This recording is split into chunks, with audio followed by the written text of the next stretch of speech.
इथे जमलेल्या तमाम रसिक श्रोत्यांचं मी मनपूर्वक स्वागत करतो आणि मराठी राजभाषा गौरव दिनाच्या आपल्या सर्वांना मनापासून शुभेच्छा देतो की आपण आमच्या प्रेमापोटी मराठी भाषेच्या प्रेमापोटी या ठिकाणी उत्स्फूर्त प्रतिसाद आणि त्याचबरोबर अस्सल कवितांचा स्वाद घेण्यासाठी आलेला आहात। खरं तर कलारंग सांस्कृतिक मंच औरंगाबाद हा जो प्रोग्राम आहे, हा जो कार्यक्रम आहे, तो 1 मेला सादर करत असे, प्रत्येक वर्षी आयोजित करत असे। पण यावर्षी मराठी भाषा गौरव दिन, कारण कवी, साहित्यिक, कादंबरीकार हे जे मंडळी असतात तर ते भाषेला फुलवण्याचं काम, तिचं संवर्धन करण्याचं काम, वाढवण्याचं काम करत असतात आणि खऱ्या अर्थानं ते भाषेचे या ठिकाणी भाषेला संवर्धित करणारे वारस असतात आणि म्हणून या वारसांना कुठंतरी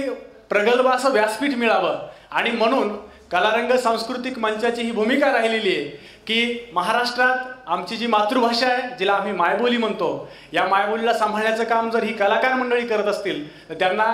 या ठिकाणी व्यासपीठ मिळणं गरजेचं आहे। आणि दुसऱ्या बाजूला आपण जर बघितलं तर हे कवी संमेलन निमंत्रित लोकांसाठी आपण आयोजित करतो, कारण ही जी तरुण मंडळी असतात, ही तरुण मंडळी उमदे नवोदित कवी, साहित्यिक, कथाकार असतात आणि अशांना कुठंतरी वाव मिळावा आणि अशांना कुठंतरी व्यासपीठ मिळावं, ह्या मागची भूमिका आहे। पण खऱ्या अर्थानं कुठेतरी व्यासपीठ मिळवून देत असताना,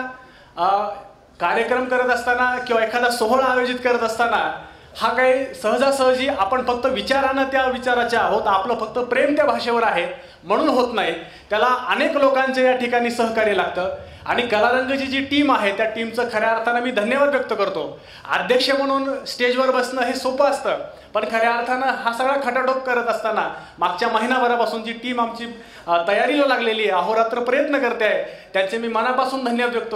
खरं तर हे यशस्वी करण्यामागं त्यांचं यश मी या ठिकाणी मानतो। याबरोबरच हे सगळं प्रिंटिंग करण्याचं काम असेल, आमचे काळे बंधू आहेत, त्याचबरोबर दिलीप भाऊ चव्हाण, ज्यांना आम्ही बाळूभाऊ म्हणतो, त्यांचे देखील आम्हाला या ठिकाणी सहकार्य मोलाचं लाभलेलं आहे। त्याचबरोबर रजनीकांत गरुड सर हे तर आमच्या परिवारातीच आहेत आणि या सगळ्या मंडळींनी खऱ्या अर्थानं जे सहकार्य केलं, मग अनेक शैक्षणिक क्षेत्रातील मंडळी असतील, बांधकाम क्षेत्रातील मंडळी असतील किंवा राजकीय क्षेत्रातील मंडळी असतील, या सगळ्यांनी आम्हाला या ठिकाणी सहकार्य केलं आणि हा जो सोहळा आहे तो सोहळा घडून आणण्यासाठी या ठिकाणी आम्हाला सहकार्य केलं, त्याबद्दल सर्वांचे आणि विशेषतः आपण सगळे आपल्या मायबोलीवरती खऱ्या अर्थानं प्रेम करणारे आणि या पूर्वसंध्येला आपण या सगळ्या कवितांचा आनंद आस्वाद घेण्यासाठी आलात, आपले देखील या ठिकाणी मी धन्यवाद व्यक्त करतो आणि पुन्हा एकदा महाराष्ट्रात जे आपली मायबोली आहे त्या राजभाषेच्या निमित्तानं तिचा गौरव व्हावा, ती वाढत जावी, तिचं संवर्धन व्हावं म्हणून या ठिकाणी आलात, या सर्वांचे मी पुन्हा एकदा आभार व्यक्त करतो। थांबतो, धन्यवाद। धन्यवाद काळदाते सर। या कार्यक्रमाला प्रमुख पाहुणे म्हणून उपस्थित असलेले उद्यम पंडित माननीय दिलीप भाऊ चव्हाण यांना विनंती करतो की त्यांनी मार्गदर्शनपर 2 शब्द ठेवावे समोर। माननीय दिलीप भाऊ चव्हाण।